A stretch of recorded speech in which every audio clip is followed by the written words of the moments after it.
After literal months of waiting, the day has finally come. Bethesda has broken their silence on Starfield. They just posted a new behind the scenes video where we get a new snippet of gameplay on Starfield. And even just that alone, some new actual gameplay of this game, bunch of new details from Todd Howard. And what I think is perhaps most important of all, this is the beginning of something new, which we're going to talk more about as we get later in this video. So what just came out is a new series from Bethesda with Constellation Questions. This being a continuation of their behind the scenes video series for Starfield. And in this one, Bethesda will be answering questions on Starfield as asked by the community. I don't know, it does seem like in future episodes you may be hearing from a variety of developers. In this first episode, only Todd Howard is answering questions, which is definitely not a bad thing. And the first question is going to be, what kind of games inspired Starfield? I'm going to go back in time here.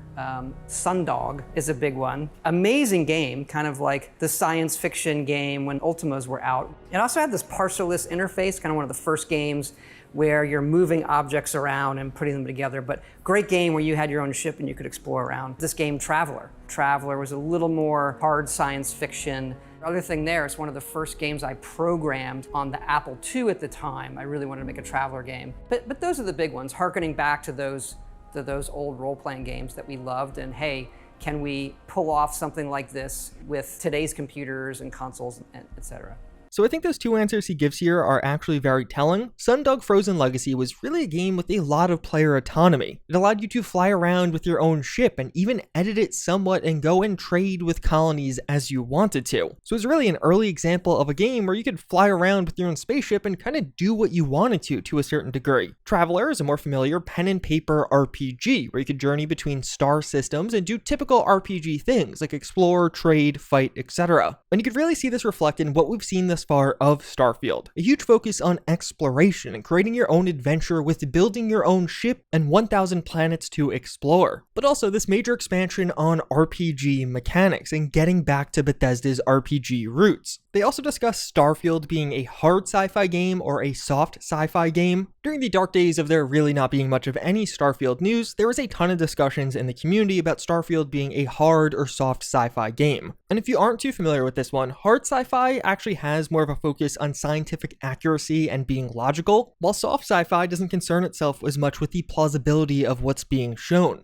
I think it is more hard to us, hard science fiction, where you can draw that line from, okay, here's how man explored space, and you can even look at our ships and say, all right, that has some, visual identity back to that. But it's a trap question because it's a video game, right? Like a hard science fiction video game would be you die in space cold. And Todd Howard expands on that a little bit further, saying how one aspect that did get more of a literal approach at first at least was with fuel and gravity drives. He describes reading papers on quantum physics and how space bends towards you. And as a byproduct of that, in the earlier builds of the game, when you ran out of fuel, you'd just literally stop. But now in Starfield, your ship fuel and grav drive determine how far you can go at one time. You're never going to run out of fuel and be stuck somewhere on the side of the solar system. And we can see a bit of what this means in gameplay. But some of the different ships, they have different jump distances. You can see this measured in light years. So it'll likely determine how far into the galaxy you're able to explore. And I'm sure there'll be some very interesting things on the edges of the galaxy. And to get there, you're going to have to upgrade your ship even further. So in conclusion, it seems like Starfield will be largely hard sci-fi in the sense that Bethesda is actually putting care into asking that question, does this make sense? But not sticking to it to the point where it actually harms gameplay. In the past, they even described creating a timeline of technological advancements that occurred in this universe every 10 years from modern day to 2033 when Starfield takes place. Like most games, every trait in Starfield will have a positive and negative aspect associated with it. But if those negatives become too much, you can actually remove them in Starfield. We have a way in the game, kind of an activity or quest you can do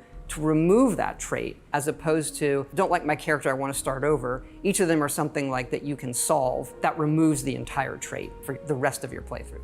To me, this sounds like a really cool mechanic. I also like how it's not just removing the negative side, but removing the trait overall. So if you're just like, all right, this is not fun anymore, or I made a mistake picking this, you can get rid of it. Although something else that Bethesda did that was pretty sneaky during this segment of the video was throwing in some new gameplay, as some of these traits are edited and some of the other ones we've never actually seen the descriptions of before. Alien DNA will make it so you start the game with higher health and greater endurance, but healing items won't be as effective on your character. Empath is going to give you certain buffs when you do things that your companions that are currently with you like, but give you certain debuffs when you do things that your companions with you don't like. The extrovert perk is pretty interesting. What it'll do is make it so you use less oxygen when exerting yourself when you have a companion with you, but more oxygen when you are alone and exerting yourself. This is a reference to the CO2 to O2 meter in the game, which in Starfield is basically just going to be your stamina bar. So doing things like jumping or sprinting will use oxygen, and when you have a companion with you, it'll use less oxygen. One question I do have is, how does Vasco fit into all of that? Is Vasco technically a companion or not? Because it almost seems like he's tied to our ship or the story. Todd Howard has actually described Vasco as kind of a companion in the past, so maybe he doesn't really count towards these perks. Your house appears to have gotten an upgrade as well, as the starter home trait has now been renamed to Dream Home. Your home is also now on a planet instead of just being on a moon, as well as you'll have to pay for it weekly. Freestar Collective Settler is super interesting. You get some special dialogue options and better rewards from Freestar Collective quests, but crime bounties towards other factions are increased. In all likelihood, crime bounties will function pretty similar to how they did in Skyrim. So you do a crime in a faction-controlled city and you'll have a bounty against you and have to go to jail or pay a fine or something like that. And we can see a couple of opposing traits just like this one with the United Colonies Native and Neon Street Rat. Another one that seems to be renamed and is hilarious is Hero Worshipped. You now have an annoying, adoring fan who will show up randomly and jabber at you, but sometimes will bring gifts with them. I do wonder if any of this is based off real-world experience that Bethesda employees have had to go through. Raised Enlightened was edited somewhat. This is one of the religious traits, and previously you would gain a discount at the religion store, but now you can get a free chest full of items at the House of the Enlightened in New Atlantis. There's a competing option with Raised Universal, and it seems like this will also be located in New Atlantis, so you have to imagine there's going to be some kind of quest line dealing with these two religions, both based in New Atlantis. But from there, they turn to the discussion on dialogue, and I think that's where things get the most interesting. We've gone back to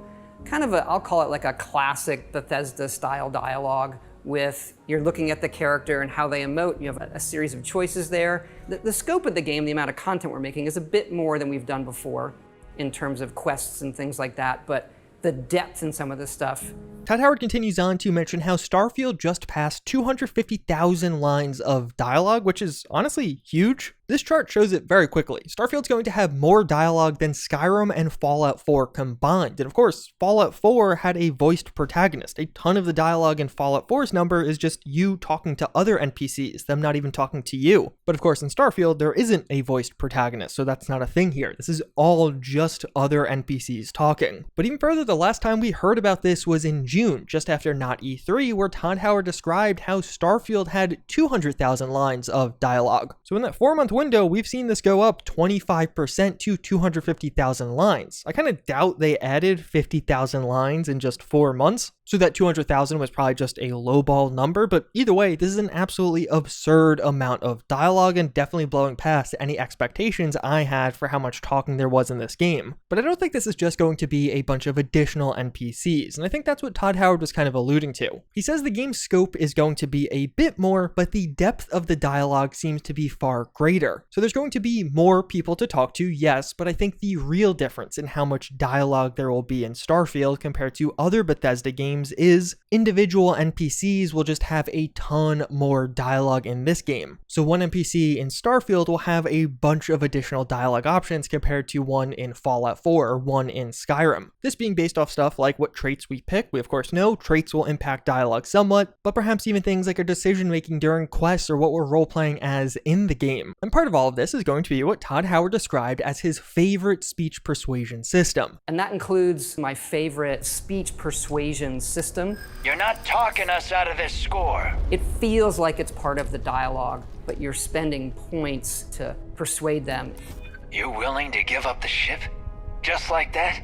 It feels natural, not like I've entered some other mode. And we could see some new gameplay of this in action as we interact with a Crimson Fleet pirate. So overall, this new minigame does seem like it has much more of a natural flow to it. You can see each of the dialogue choices has a color associated with it, points on it, as well as we have 3 turns and 4 points to spend during this minigame. So how I think this may work is the different colors represent how aggressive the statement is. And I bet if you go for the most aggressive of these statements, one of two things will happen. Depending on your stats compared to the other NPC stats. If you are super aggressive and it works, then you just kind of skip through the dialogue or the persuasion minigame. But if the NPC has better stats than you or just isn't easily intimidated, perhaps this will just automatically fail and make them mad at you. We saw just before that an alternate route here was going for combat instead of trying to do this minigame, so perhaps failing at being super aggressive could enter into combat. But separately with the other choices, it seems like you're going to have 3 tries to convince this person to do whatever you want and a ton of different choices to do that, as well as you only have 4 points to spend. So here we technically can't even afford to use the +5 option. We likely can increase that value based off our skills or perks, and in general it just seems like you'll go through rounds of talking to this person, trying different things, each round having a whole new set of options depending on their response to the previous thing you said, and maybe even dependent on what else you discovered about this person in dialogue. Certain things may have hidden multipliers to make them more likely to succeed. But otherwise, that was pretty much everything shared that was new during this video. The exciting thing is, though, more are coming. Bethesda also mentioned how you could ask more questions on social media with this hashtag, or alternatively in a new Constellation channel on the Bethesda Game Studios Discord. You have to get a special rank on their Discord. They have a little how-to in the description of the main video, and they are currently taking questions on quests. That is very likely what the next Q&A video will be about, questing in Starfield. And although I think the video was super interesting, this is probably my favorite of the behind-the-scenes videos we've seen thus far, because on one hand, we got to hear from Todd Howard, but then also we got a look at new things in Starfield, but also got to hear about the design process and some of the new stuff on the way. But also just in the sense that it's been 5.5 months since the last behind-the-scenes video, and exactly 4 months since Bethesda has really said anything on Starfield. I mean, technically in the past week we got some art for the game, but this is the most substantial thing we've had since not E3, and it's hard to ignore when this is all happening. As of right now, we're about 1 month away from the original planned release date of Starfield with 11/11/2022. And with them finally saying something about the game again, it makes me hopeful that perhaps we'll have a bit more of a deeper look on 11/11 or even get a new release date on that day. In general, it just seems like the marketing is finally kicking up again for Starfield, so I wouldn't be shocked if going forward we hear about this game quite a bit more regularly. Or at the very least, I don't think it's going to be another 4 months of silence. I wouldn't be shocked if they have videos coming out every month or even more often at this point. With that said, hopefully you guys found this one informative. If you want to keep up to date with Starfield, I definitely will have a lot more content coming on this game as we get more content from Bethesda. As always, again though, I thank you all for watching. I hope you enjoyed this one, and I hope to see you all next time. Later.